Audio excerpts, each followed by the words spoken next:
এর ঝুম বৃষ্টিতে ভিজল রাজধানী, শিক্ষার্থী কর্মজীবীদের ভোগান্তি, মৌসুমি বায়ুর প্রভাব বলছে আবহাওয়া অফিস। লালমনিরহাটে বন্যা পরিস্থিতি উন্নতি হলেও দুর্ভোগ কমেনি বানভাসীদের, বেতনের দাবিতে জিরানি এলাকায় পোশাক শ্রমিকদের সড়ক অবরোধ। সারা দেশে চোখ রাঙাচ্ছে ডেঙ্গু, রাজধানীর মুগদা হাসপাতালে বাড়ছে রোগী, চট্টগ্রামের সেবা দিতে হিমশিম কর্তৃপক্ষ, সতর্ক থাকার পরামর্শ। এবং চতুর্মুখী সংঘর্ষে অগ্নিগর্ভ মধ্যপ্রাচ্য, পাল্টাপাল্টি হামলায় বাড়ছে হতাহত, ইরানের পরমাণু স্থাপনায় ইসরায়েলকে হামলা না করার পরামর্শ বাইডেনের।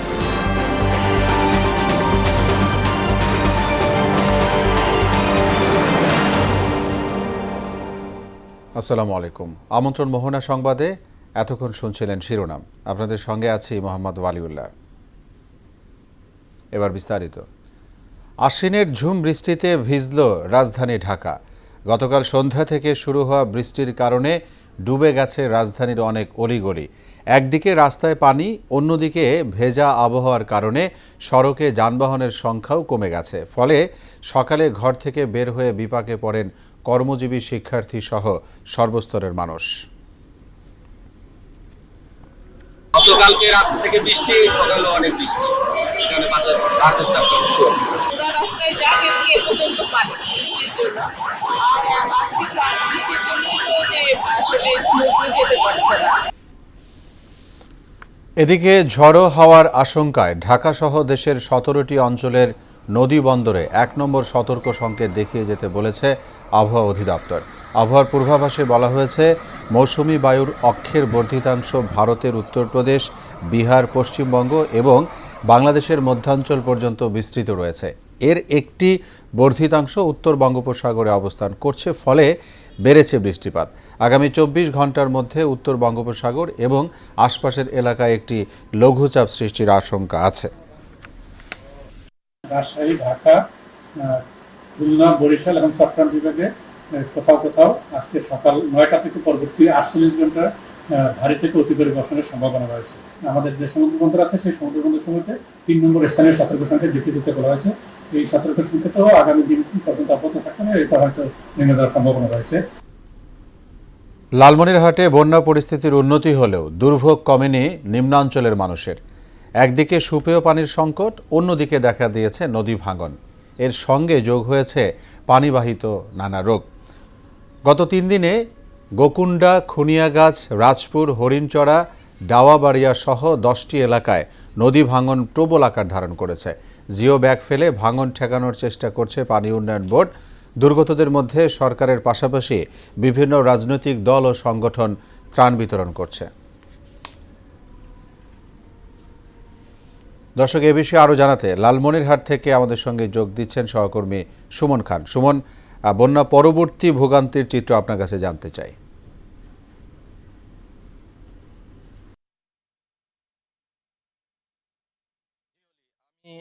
এখন দাঁড়িয়ে আছি তিস্তা নদীর পাড়ে।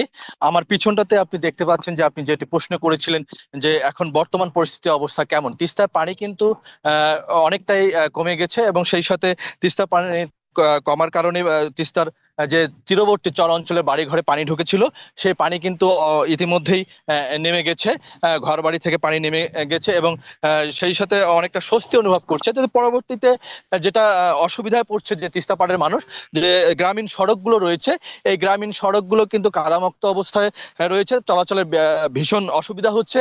সেই সাথে এই পানিবাহিত রোগ সহ নানান প্রাদুর্ভাব দেখা দিয়েছে, বিশেষ করে শিশু ডায়রিয়া, সর্দি কাশি সহ নানান রোগে কিন্তু ভুগছে এবং বিশেষ করে বিশুদ্ধ পানির অভাব এখানে দেখা দিচ্ছে।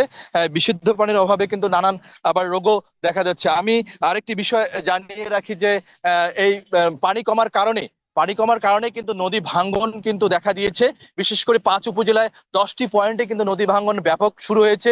পাটগ্রাম উপজেলার, হাতীবান্ধা উপজেলার ডাওয়াবাড়ি, সিন্দুরনা, পাটিকাপাড়ায় এবং লালমনিরহাট সদর থেকে শুরু করে আদিতবাড়ি উপজেলার খুনিয়াগাছ, মহেশকোচা সহ 10টি পয়েন্টে কিন্তু ব্যাপক ভাঙন দেখা যাচ্ছে। এই ভাঙনের কারণে কিন্তু যে স্থাপনা, স্কুল, ক্লিনিকগুলো এগুলো কিন্তু খুব ঝুঁকিতে রয়েছে এবং ব্যাপক স্থাপনা কিন্তু সেখানে নদীভাঙনে বিলীন হয়ে যাচ্ছে। তো এই ছিল অলি আমার কাছে লালমনিরহাট থেকে সর্বশেষ খবরাখবর। জি সুমন, ধন্যবাদ আপনাকে আমাদের সঙ্গে যুক্ত হওয়ার জন্য। সজীব ওয়াজেদ জয়কে অপহরণ ও হত্যার ষড়যন্ত্রের অভিযোগে করা মামলায় দৈনিক আমার দেশ পত্রিকার ভারপ্রাপ্ত সম্পাদক মাহমুদুর রহমানকে জামিন দিয়েছেন আদালত। দুপুরে ঢাকা মহানগর দায়রা জজ শামস জগলুল হোসেন এ আদেশ দেন। গত 29 সেপ্টেম্বর ঢাকার অতিরিক্ত চিফ মেট্রোপলিটন ম্যাজিস্ট্রেট মাহবুবুল হকের আদালতে আত্মসমর্পণ করে জামিন আবেদন করেন মাহমুদুর রহমান। শুনানি শেষে জামিন আবেদন নামঞ্জুর করে তাকে কারাগারে পাঠানো হয়। ওই মামলায় 2023 সালের 17 আগস্ট রায়ে তিনি সহ 5 জনকে 7 বছরের কারাদণ্ড দেন ঢাকার অতিরিক্ত chief metropolitan magistrate Asaduzzaman Noor. বেতন ভাতার দাবিতে আজও সাভারের নবীনগর ও চন্দ্রা এলাকায় সড়ক অবরোধ করেছেন পোশাক শ্রমিকরা। এতে ঢাকা টাঙ্গাইল মহাসড়কে সৃষ্টি হয়েছে যানজট। একদিকে বৃষ্টি, অন্যদিকে সড়ক অবরোধের কারণে ভোগান্তিতে পড়েছেন এই পথে চলাচলকারীরা। অপ্রীতিকর ঘটনা মোকাবেলায় সতর্ক রয়েছে আইনশৃঙ্খলা বাহিনী। গতকাল বুধবার সেনাবাহিনীর অনুরোধে 53 ঘণ্টা পর সড়ক অবরোধ তুলে নেয় আন্দোলনরত পোশাক শ্রমিকরা। দর্শক, এ বিষয়ে আরও জানাতে আমাদের সঙ্গে যোগ দিবেন সহকর্মী মেহেদি হাসান। মেহেদি হাসান, আপনার কাছে জানতে চাই যে 53 ঘণ্টা পর গতকাল তার অবরোধ তুলে নিল, আজ কেন আবার বিক্ষুব্ধ হলেন শ্রমিকরা? এই মুহূর্তে আপনি কি অবস্থা দেখছেন সেখানে?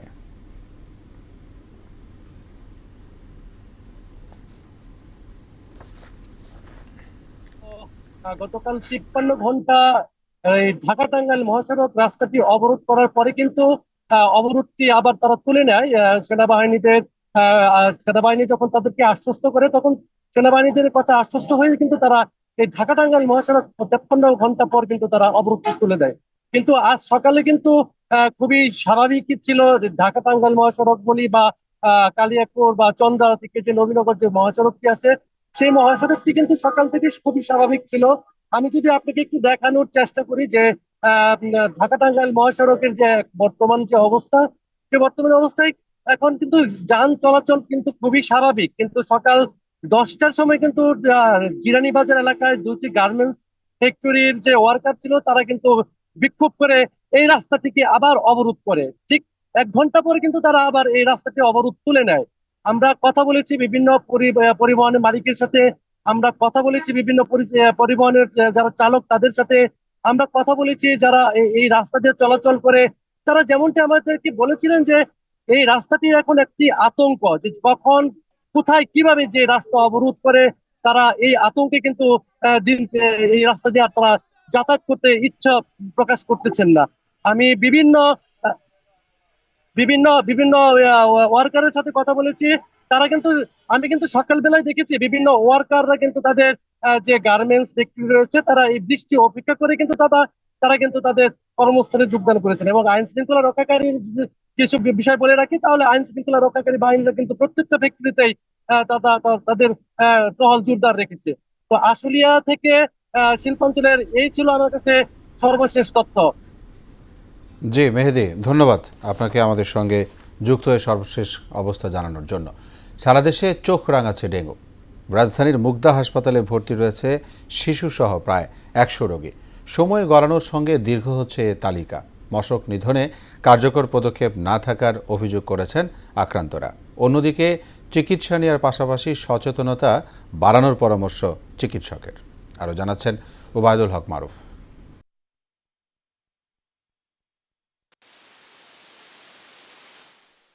রাজধানীর মুগদা মেডিকেল কলেজ হাসপাতালে ডেঙ্গু রোগীর ভিড় বাড়ছে।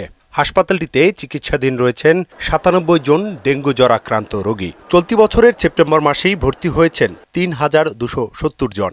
এর মধ্যে শিশু 839 জন। তাদের মধ্যে এক শিশু সহ মারা গেছেন 8 জন। ঢাকার অন্যান্য হাসপাতালের তুলনায় মুগদা হাসপাতালে ডেঙ্গু রোগী তুলনামূলক বেশি। রোগীরা জানালেন মশক নিধনে কর্তৃপক্ষের অবহেলা ও নানা অব্যবস্থাপনার কথা। সন্ধ্যার পরে কি দিনের বেলাও মানে কয়েল দিলেও মশা আসলে যায় না, প্রচুর মশা। তো এখান থেকে আর কি ডেঙ্গুটা হয়েছে। আমার চোখে দেখা 5-7 জন আছে যে তাদের ডেঙ্গু হয়েছে। 8 দিন আগে ডেঙ্গুতে আক্রান্ত হয়েছে, আর এখন বর্তমানে একটু সুস্থ। প্রচণ্ড মাথা পেইন, বমি, পাতলা পায়খানা, পেটে পেইন, তারপরে জ্বর, আর এগুলো নিয়ে এখন ভুগতেছি। শরীরের কন্ডিশন আগের থেকে অনেক ভালো, কিন্তু এটা যে কমে যাইতেছে এটা বুঝতে পারতেছি না। পরীক্ষা নিরীক্ষার পরে যে আমরা জানতে পারলাম যে একটু খারাপ অবস্থার মধ্যে আছে। আক্রান্ত শিশুদের অভিভাবকরা জানালেন শিশুদের কষ্টের কথা। বাচ্চা অসুস্থ আজকে 10 দিন, মানে এই জায়গায় 6 দিন, এখন ভালো অবস্থা। মেডিকেল আজকে 3 দিন, ইনশাআল্লাহ মোটামুটি কিছুটা অনেকটাই ভালো। বর্ষা মৌসুমকে ডেঙ্গু আক্রান্তের পিক আওয়ার উল্লেখ করে করণীয় বর্জনীয় জানালেন হাসপাতালের পরিচালক। জ্বর থাকতেই হবে, মাথা ব্যথা, শরীর ব্যথা থাকতে হবে তা কিন্তু না। এখন কিন্তু সিমটমসের যে ধরন সেটা কিন্তু কিছু চেঞ্জ হচ্ছে। দেখা যাচ্ছে তার প্রচন্ড জ্বর নাই, হয়তো 99-100 জ্বর, সাথে তার পেট ব্যথা আছে বা পাতলা পায়খানা, বমি, বা সে নিস্তেজ হয়ে পড়তেছে, তাহলে অবশ্যই কিন্তু ডাক্তারের শরণাপন্ন হবে। 2-3 দিন ধরে জমে থাকা পানি নিয়মিত পরিষ্কারের পাশাপাশি ডেঙ্গু প্রতিরোধে সচেতন থাকার পরামর্শও দেন এই চিকিৎসক। কোনোভাবেই পুরোপুরি নিয়ন্ত্রণে আসছে না ডেঙ্গু, প্রতিকারের চেয়ে প্রতিরোধ উত্তম। তাই বিশেষজ্ঞরা মনে করছেন কর্তৃপক্ষের পাশাপাশি ব্যক্তি পর্যায়ে সচেতন হলে ডেঙ্গু নিয়ন্ত্রণ করা সম্ভব। ওবায়দুল হক মারুফ, মোহনা সংবাদ, ঢাকা। বন্দরনগরী চট্টগ্রামে বেড়েই চলেছে ডেঙ্গু শনাক্তের হার। আক্রান্তদের ভিড় বাড়ছে হাসপাতালগুলোতে। এর সংক্রমণে চলতি মাসেই প্রাণ গেছে 11 জনের এবং আক্রান্ত হয়েছে 907 জন। তবে মশক নিধন কার্যক্রম চলমান রয়েছে বলে দাবি করেছে চট্টগ্রাম সিটি কর্পোরেশন। চট্টগ্রাম থেকে আব্দুল হকের ক্যামেরায় সুমন কুমারদের প্রতিবেদন, জানাচ্ছে নাফরিন পপি। চট্টগ্রামের ডেঙ্গু পরিস্থিতি ভয়াবহ আকার ধারণ করেছে। নগরীতে প্রতিদিনই বাড়ছে শনাক্তের হার। সর্বশেষ গত সোমবার 24 ঘণ্টায় ডেঙ্গু আক্রান্ত হয়ে হাসপাতালে ভর্তি হয়েছে 66 জন। এদিন এক নারীর মৃত্যু হয়। এ নিয়ে চলতি সেপ্টেম্বর মাসে ডেঙ্গু আক্রান্ত হয়ে হাসপাতালে ভর্তি হয়েছে 907 জন। এর মধ্যে মারা গেছে 11 জন। জ্বর, বমি, পেট ব্যথা, শরীরে র্যাশ সহ নানা উপসর্গ নিয়ে ভর্তি হচ্ছে রোগীরা। প্রচণ্ড মাথা ঘুরাই, তারপর দুর্বলতা বেশি, অনেক বেশি দুর্বলতা, কথা বলতেও পারি না। সকালে আমি যখন আসি তখন বেশি খারাপ ছিল, শরীরের অবস্থা বেশি ভালো, এখন মোটামুটি ভালো আছে। ভর্তি হওয়ার পরে ইনশাল্লাহ এখানে চিকিৎসা খুব ভালো লাগতেছে। রোগী ভালো, রোগী ফুলরে দিছি, রোগী গেটের বাইরে গিয়ে চলে গেছে। আমাদের অলরেডি গেটের বাইরে আপনারা দেখতে পাচ্ছেন।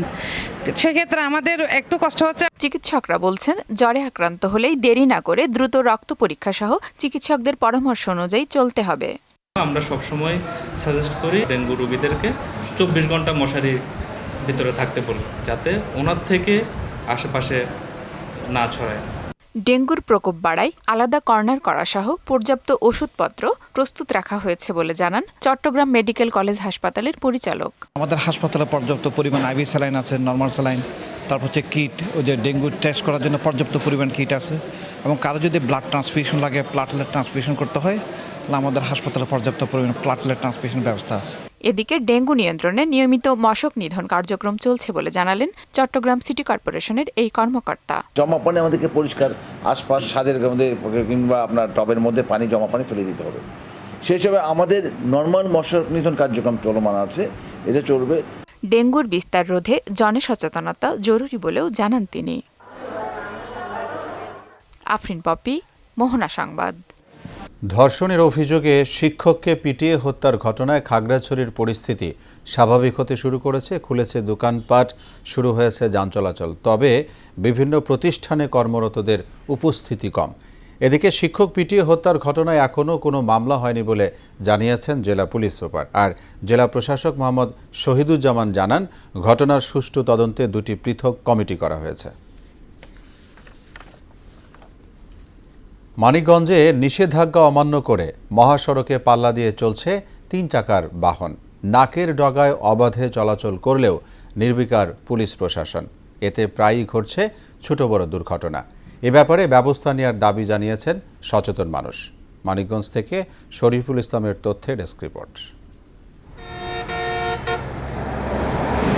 মহাসড়কে শৃঙ্খলা রোধে গেল 25 সেপ্টেম্বর 3 হুইলার বন্ধে পুনরায় নির্দেশনা জারি করে বাংলাদেশ রোড ট্রান্সপোর্ট অথরিটি। কিন্তু সরকারি নিষেধাজ্ঞা উপেক্ষা করে মানিকগঞ্জের ঢাকা আরিচা মহাসড়ক দাপিয়ে বেড়াচ্ছে 3 চাকার যানবাহন। মানিকগঞ্জ জেলার পাটুরিয়া থেকে গোলরা বাসস্ট্যান্ড পর্যন্ত বিভিন্ন পয়েন্ট ঘুরে দেখা গেছে বেপরোয়াভাবে চলাফেরা করছে 3 চাকার বিভিন্ন বাহন। তাতে পুলিশের তেমন কোনো ভূমিকা নেই। শৃঙ্খলা রোধে শুধুমাত্র বাসস্ট্যান্ড এলাকায় ট্রাফিকের ভূমিকা কিছুটা চোখে পড়লেও বিআরটিএ কিংবা প্রশাসন রয়েছে চুপচাপ। অটো রিক্সা এগুলা মেন রাস্তায় উঠলে আমাদের অনেকটা বড় সমস্যা হয়। ওরা তো কমান মানে না, হরেন দিলেও না, বাইচা পায় না। বড় গাড়ি চালানো কষ্ট হয়। পুলিশ লাইনে যে কাটাটা হুট করে রানিং ঘোরান দিছে, মনে করলেন আমি যদি খালি সচেতন না থাকতাম তাহলে উইরা গেত কই গেত তার ঠিক নাই। বাস চালকদের সাথে কথা বলতেই জানালেন পুলিশের তেমন তৎপরতা না থাকায় মহাসড়কে 3 হুইলারের সংখ্যা দিন দিন বৃদ্ধি পাচ্ছে। দাবি জানান যেন দ্রুত 3 চাকার যানবাহনগুলো নিয়ন্ত্রণে আনতে প্রয়োজনীয় ব্যবস্থা নেওয়া হয়। নিয়ন্ত্রণ করার লোক নাই, হ্যাঁ, একটা যে বাধা দিব পুলিশ প্রশাসন ওরকম জোর দিচ্ছে না। তবে সিএনজি অটো চালকরা বললেন নিষেধাজ্ঞার পরও পেটের দায়ে মহাসড়কে চলাচল করছেন তারা। হাই রোড ছাড়া তো মনে করেন এই আশপাশের অলিগলি দিয়ে ঢুকুন লাগে আমাকে গাড়ি নিয়ে। হাইওয়ে রিক্স এটা নিষিদ্ধ, কিন্তু তারপরও ভাই পেটের দায়ে চলতে হয়। বিআরটিএ কর্তৃপক্ষ বলছে মহাসড়কে 3 হুইলার সহ অবৈধ যান চলাচল বন্ধে জেলা প্রশাসকের নেতৃত্বে নিয়মিত ভ্রাম্যমাণ আদালত পরিচালিত হচ্ছে। মানিকগঞ্জ মহাসড়কে অবৈধ যানবাহন চলাচল করছে। জেলা প্রশাসক মহোদয়ের নেতৃত্বে ভ্রাম্যমাণ আদালত পরিচালিত হয়, প্রতি নিয়মিত চলমান আছে। আর পুলিশের পক্ষ থেকে জানানো হয় সড়কে 3 হুইলার চলাচল বন্ধে যথাযথ কাজ চলছে এবং তাদের বিরুদ্ধে আইনগত ব্যবস্থা নেওয়া হবে। ট্রাফিক থেকে এটা সক্রিয় আছে এবং যাতে 3 হুইলারের বিষয়ে যথাযথ পদক্ষেপ নেওয়া যায় সেজন্য আমরা কাজ করছি। মোহাম্মদ ওয়ালিউল্লাহ, মোহনা সংবাদ। গাজীপুর সিটি কর্পোরেশনে কোনাবাড়ি কাশিমপুর রাস্তাটি দীর্ঘদিন ধরে বেহাল। সামান্য বৃষ্টিতেই পানি জমে চলাচলের অনুপযোগী হয়ে পড়ে। এতে চরম দুর্ভোগে পড়েন স্কুল কলেজের শিক্ষক শিক্ষার্থী, বিভিন্ন শিল্প প্রতিষ্ঠানের কর্মরত কর্মচারী সহ পথচারীরা। বিগত দিনে জনপ্রতিনিধিরা নানা আশ্বাস দিলেও কাজের কাজ কিছুই হয়নি। কোনাবাড়ি কাশিমপুর থেকে মেহেদি হাসানের তথ্যে আরও জানাচ্ছেন শারমিন স্বর্ণা। গাজীপুর মহানগরের কোনাবাড়ি কাশিমপুর রাস্তাটি একটু বৃষ্টি হলেই পানি জমে। যানবাহনে চলাচল তো দূরের কথা, পায়ে হেঁটেও চলা যায় না। মহানগরের কোনাবাড়ি থেকে কাশিমপুর হয়ে নরসিংহপুর রাস্তাটি ব্যবহারে গণপরিবহন চালকদেরও অনীহা। এই রাস্তাটা আমার মনে হয় আমার মতে সারা বাংলাদেশের মধ্যে সবচাইতে পচা একটা রাস্তা। হালকা একটু বৃষ্টি হলে এই রাস্তাতে চলাফেরা করা যায় না, অটো উল্টে যায় রাস্তার ভিতরে। এই জায়গায় আর ওই জায়গায়, এই দুই জায়গায় একবারে গুরুতরভাবে হয়, অটো উল্টে যায়। রাস্তাটি সংস্কারে বিভিন্ন সময়ে জনপ্রতিনিধিরা প্রতিশ্রুতি দিয়েও কথা রাখেনি বলে অভিযোগ করেন ভুক্তভোগীরা। রাস্তাটা একটা মরণ ফাঁদ, এখানে যখন বৃষ্টি হয় ওই সময় তো যাতায়াত করাই যায় না। নতুন সরকারের কাছে আমরা আবেদন, এই রাস্তার জন্য দ্রুত এর কাজ হয়। তবে দ্রুতই রাস্তাটি সংস্কারে উদ্যোগ নেওয়ার আশ্বাস দিলেন সাবেক এই জনপ্রতিনিধি। এই সরকারের অধীনে আমাদের এই গাজীপুর সিটি কর্পোরেশনে একজন প্রশাসক নিয়োগ হয়েছে। তা আমি সেই প্রশাসক মহোদয়কে বলবো যে দ্রুত আমাদের এই কোনাবাড়ি কাশিমপুরের এই জনপদটি একটি সংস্কার করে অন্তত এটাকে মানুষ চলাচলের জন্য একটু উপযোগী করে যাতে দেয়। শুধু আশ্বাস নয়, রাস্তাটি সংস্কারে কার্যকর পদক্ষেপ নেওয়া হবে এমন প্রত্যাশা ভুক্তভোগীদের। শারমিন স্বর্ণা, মোহনা সংবাদ। 10ম গ্রেড বাস্তবায়নের দাবিতে কর্মবিরতি অব্যাহত রেখেছেন ভূমি অধিদপ্তরের ডিপ্লোমা ইন ইঞ্জিনিয়ারিং ডিগ্রিধারীরা। সকালে তৃতীয় দিনের মতো কক্সবাজার জেলা প্রশাসকের কার্যালয়ের সামনে অবস্থান ধর্মঘট কর্মসূচি পালন করেন। এতে বৈষম্য বিরোধী সার্ভে ডিপ্লোমা ইঞ্জিনিয়ার্স ছাত্র পেশাজীবী অধিকার বাস্তবায়ন পরিষদের সভাপতি রফিকুল ইসলাম ও সাধারণ সম্পাদক দেলোয়ার হোসেন সহ সংশ্লিষ্টরা উপস্থিত ছিলেন। এ ছিল এখনকার মতো সংবাদ। শেষ করব তার আগে শিরোনামগুলো জানাবো আরও একবার।